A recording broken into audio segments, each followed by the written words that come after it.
Riêng lai so về đây là contestante lâu chuột chuông nha cùng cả đầu bên phải con nha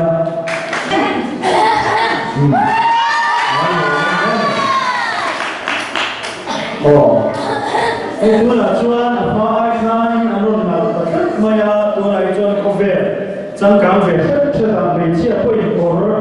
nằm tất mày anh luôn là đó đi vào quay này dia tên chúng ta ít tới quỷ tới con lôi đó thì cái đi muốn bị hình lẻo mà ra muốn phải chia nữa tên anh thì anh ấy thì hút lại về cùng sẽ thấy in cái điều hút in của lại thì cùng về mình sẽ thấy về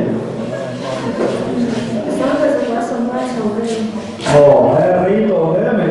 sao mà có sống nó sống cái là quá sống nó với ổ lắm lâu rồi hiện cái gì đâu tên lôi chơi chỉ là anh lôi về đấy tổ anh ấy hey ít tới quỷ thế rồi tổ thì quân cái quân đâu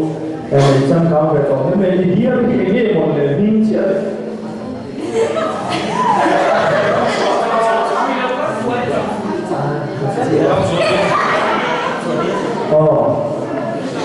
lệ điều khi đi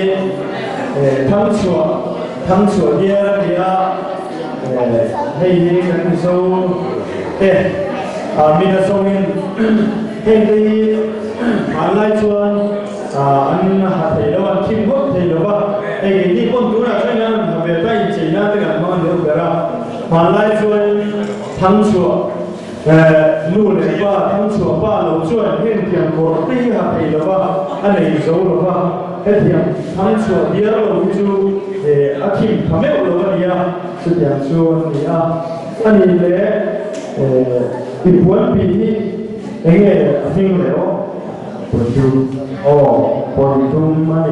anh ấy lên đi còn chung đi in này mấy cái mi bảo hồ hiện thì các anh theo đường đó anh ấy rồi phụ cái đi người để lại bên nhà còn chung đi in hoạt rồi của sở tập ra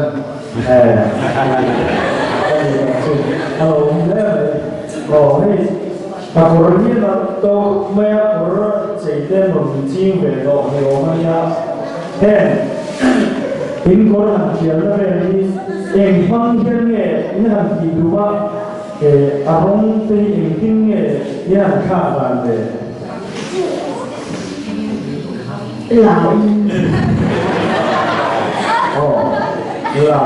là khác để in chính đây là in chùm về mấy chỉ là mua anh